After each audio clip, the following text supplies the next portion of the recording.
Damai sejahtera dari Allah Bapa yang melampaui segala akal, itulah yang memelihara hati dan pikiranmu di dalam Kristus Yesus Tuhan kita. Amin. Salam bagi kita semuanya.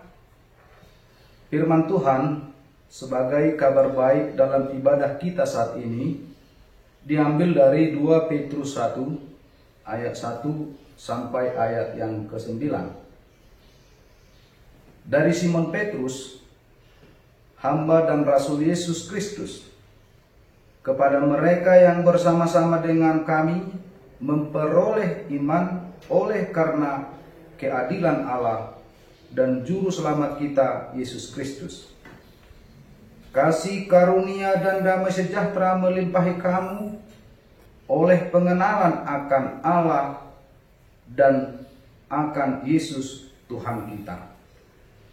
Karena kuasa ilahinya telah menganugerahkan kepada kita segala sesuatu yang berguna untuk hidup yang saleh oleh pengenalan kita akan Dia yang telah memanggil kita oleh kuasa-Nya yang mulia dan ajaib.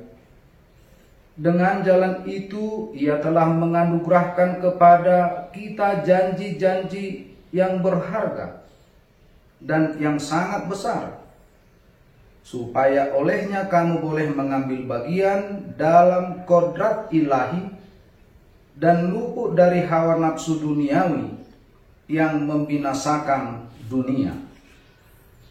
Justru karena itu kamu harus dengan sungguh-sungguh berusaha untuk menambahkan kepada imanmu kebajikan, dan kepada kebajikan pengetahuan, dan kepada pengetahuan penguasaan diri, kepada penguasaan diri ketekunan, dan kepada ketekunan kesalehan, dan kepada kesalehan kasih akan saudara-saudara, dan kepada kasih akan saudara-saudara, kasih akan semua orang. Sebab apabila semuanya itu ada padamu dengan berlimpah-limpah, kamu akan dibuatnya menjadi giat dan berhasil dalam pengenalanmu akan Yesus Kristus Tuhan kita. Tetapi barang siapa tidak memiliki semuanya itu, ia menjadi buta dan picik karena ia lupa bahwa dosa-dosanya yang dahulu telah dihapuskan. Demikian firman Tuhan. Saudara-saudariku yang terkasih di dalam Kristus Yesus, cerita tentang berita palsu atau hoax sudah sering kita dengar, dan bahkan kita sendiri kadangkala menjadi korban hoax tersebut. Dalam kehidupan gereja mula-mula juga berita palsu atau hoax sudah ada. Terbukti dengan begitu banyaknya rasul-rasul palsu yang menyampaikan suatu berita yang tidak benar, dan bahkan berita yang menyesatkan, sehingga membuat jemaat mula-mula menjadi bingung dan khawatir tentang keberadaan mereka untuk mengikut Kristus. Petrus melihat suatu situasi bahwa awalnya tantangan dan penganiayaan datang dari luar jemaat itu sendiri atau dari masyarakat sekitar. Namun telah berubah bahwa serangan justru datang dari dalam jemaat itu sendiri oleh para guru-guru palsu yang mengancam landasan kebenaran kekristenan, yang mencoba menyeret mereka ke dalam kesesatan. Ajaran sesat tersebut adalah di mana pengajar-pengajar palsu mengajarkan bahwa Kristus tidak akan datang lagi untuk kedua kalinya. Dan jika pun dia datang, kedatangannya akan lambat. Karena Tuhan tidak mau seorang pun binasa. Ia ingin supaya semua orang bertobat dari dosa-dosanya. Tentu ajaran ini membuat hati mereka menjadi bimbang, bercampur kecewa di dalam penantian akan kedatangannya kedua kali. Dan mereka beranggapan jika demikian adanya, maka sia-sialah ketekunan mereka di dalam memperjuangkan imannya. Dan itulah kebimbangan dan kekecewaan jemaat mula-mula yang dipengaruhi oleh berita palsu atau hoax dari pengajar-pengajar palsu. Tentu dengan ajaran yang menyesatkan tersebut, maka Rasul Petrus menyuarakan kepada jemaat mula-mula agar semakin peka memahami firman Tuhan. Jemaat diingatkan untuk tetap bertumbuh dan tegak di dalam iman, dan juga agar tetap tekun mengejar pengenalan yang benar akan Kristus, supaya mereka dapat mengenali dan tidak terpengaruh dengan ajaran-ajaran palsu tersebut. Dan agar mereka dapat menolak tindakan yang berakal busuk dari para pengajar-pengajar palsu yang akan menyesatkan mereka. Artinya, di tengah-tengah pertumbuhan kekristenan saat itu, yang banyak dipengaruhi oleh ajaran-ajaran yang menyesatkan, Rasul Petrus mau mengajak dan mendorong orang percaya agar tetap mempertahankan kehidupan dan kesalehannya melalui pengenalan yang benar akan Kristus. Karena dengan cara demikianlah mereka akan dapat berdiri kokoh melawan penyesat dalam kehidupan rohaninya. Tentu di tengah-tengah pertumbuhan kekristenan saat ini, nats ini menjadi perenungan bagi kita Kristen masa kini. Tentu nats ini menjadi pendorong bagi kita untuk mempertahankan kehidupan dan kesalehan kita melalui pengenalan yang benar akan Kristus, agar kita tidak tersesat, agar kita tidak jatuh ke dalam lembah kekelaman. Oleh sebab itu ada beberapa hal yang mau kita renungkan dari nats ini. Yang pertama, kita diajak agar semakin mendewasakan iman. Iman tidak bertumbuh begitu saja. Kita perlu mendengarkan firman Tuhan, merenungkannya, dan melakukannya. Karena iman timbul dari pendengaran, dan pendengaran oleh firman Kristus. Kedewasaan iman terlihat jika peribadahan kita tidak kendor, meskipun tantangan dan masalah terhadap kita datang silih berganti, dan tetap memiliki komitmen bahwa hidup kita ini bukan milik kita, melainkan milik Kristus yang hidup di dalamnya.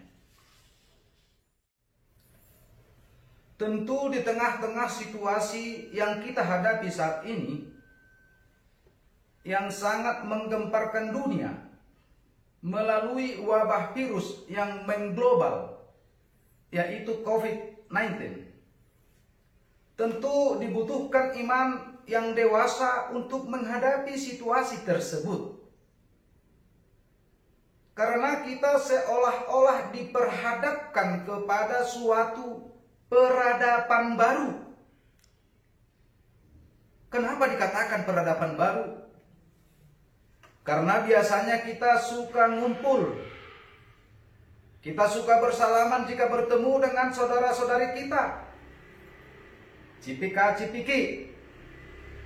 Tiba-tiba kita dilarang dan diharuskan untuk tidak melakukan hal tersebut. Yang biasanya kita beribadah di gereja setiap hari Minggu. Pada saat ini kita beribadah di rumah masing-masing. Artinya dengan adanya pandemi COVID-19 sepertinya mematahkan budaya kita, mematahkan adat istiadat dan bahkan keagamaan kita.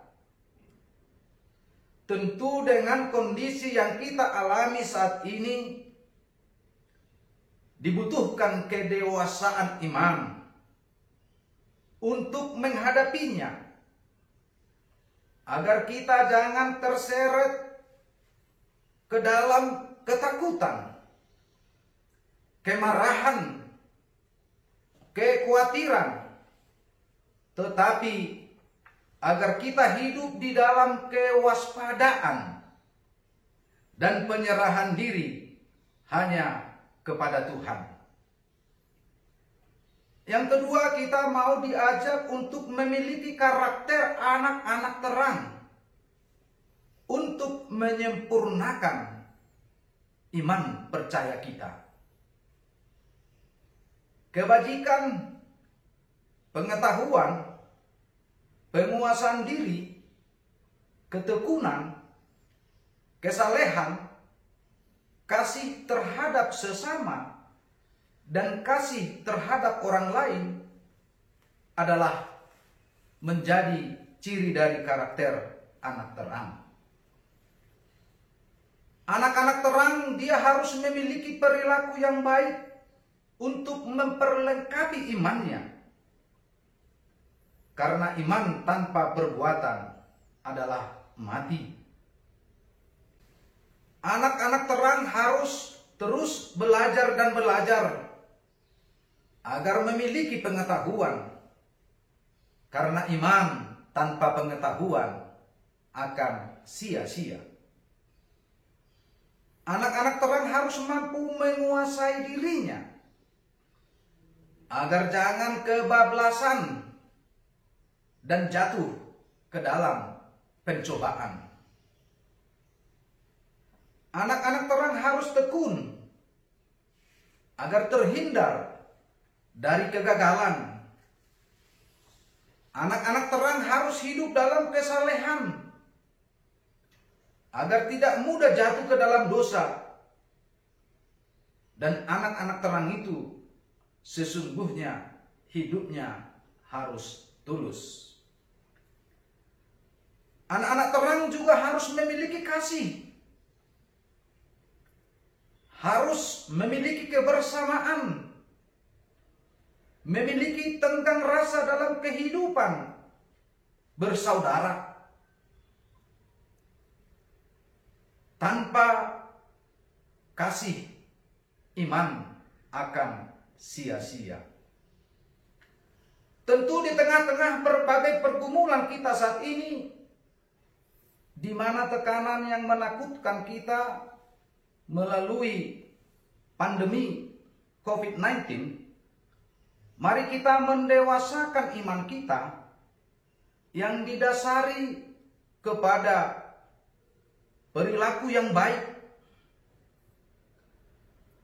kepada pengetahuan, penguasaan diri, ketekunan, kesalehan, dan kasih.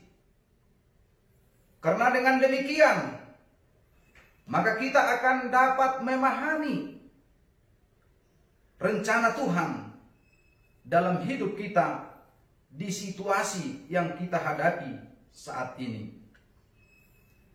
Imanlah yang kita perlihatkan, dan iman itu harus didasari oleh berbagai-bagai penopang,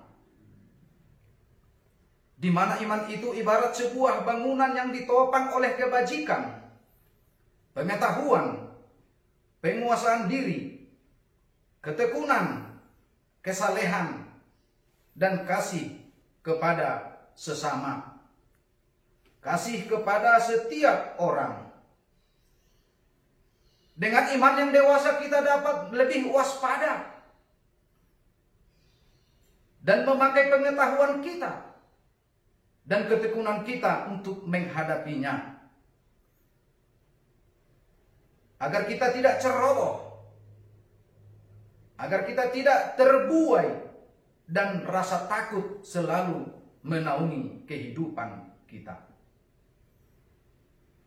Saudara-saudariku yang terkasih di dalam Kristus Yesus, saya pernah mendengar cerita tentang seorang pendeta dari salah satu gereja House of the Lord Jesus, yaitu pendeta Mark Randall, yang memahami Injil Markus dengan pemahaman yang berbeda dari orang-orang lain, yaitu tentang Injil Markus pasal 16 ayat 17 sampai 18 yang berbunyi demikian.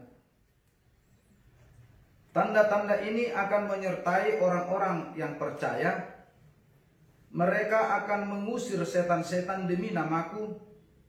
Mereka akan berbicara dalam bahasa-bahasa yang baru bagi mereka. Mereka akan memegang ular. Dan sekalipun mereka minum racun maut, mereka tidak akan mendapat celaka. Mereka akan meletakkan tangannya atas orang sakit, dan orang itu akan sembuh. Dia memahami dan mengimani bahwa apabila orang Kristen memegang ular, berbisa, atau minum racun, jika tidak mengalami kecelakaan, berarti imannya sesuai dengan standar Yesus. Dan justru sebaliknya, jika mereka celaka, maka imannya diragukan. Dan suatu ketika salah satu dari pendeta House of the Lord Jesus menguji imannya dengan membawa ular berbisa ke podium saat berkhotbah dalam suatu ibadah. Naasnya, ular berbisa tersebut menggigit dan sang pengkhotbahnya mati. Tentu dia memiliki iman, tetapi di dalam imannya tidak ada kewaspadaan, sehingga seharusnya dia tidak mati digigit oleh ular, tetapi karena pengujian imannya, dia menjadi celaka oleh iman yang tidak dewasa. Dari berita tersebut, hendaknya kita harus berhikmat, waspada, dan tetap menyerahkan hidup kita kepada Tuhan. Tentu COVID-19 juga membuat kita semakin khawatir, takut, dan bahkan marah, dan saling menyalahkan satu dengan yang lain. Oleh sebab itu, nats ini mengingatkan kita jangan terjerumus dengan pemahaman-pemahaman Alkitabiah yang sangat menyesatkan. Tetapi kita diajar untuk mempersiapkan iman kita dengan kewaspadaan. Mempersiapkan iman kita hanya dengan menyerahkan hidup kepada Tuhan. Karena hidup mati kita hanya ada di tangan oleh Tuhan. Tetapi Tuhan mau kita memiliki kewaspadaan, memiliki ketekunan, memiliki kerendahan diri, dan lainnya. Karena dengan itulah iman dapat berdiri kokoh. Iman tanpa dibumbui hal-hal tersebut tadi, maka iman kita akan sia-sia. Tetapi iman yang didasari oleh ketekunan, kewaspadaan, kebajikan, dan kasih, maka iman kita akan teruji dengan baik. Saudara-saudariku yang terkasih di dalam Kristus Yesus, tentu situasi ini sangat menyedihkan bagi kita. Tetapi firman Tuhan mengingatkan kita saat ini, marilah kita semakin waspada dan menyerahkan hidup kita hanya ke dalam tangan Tuhan.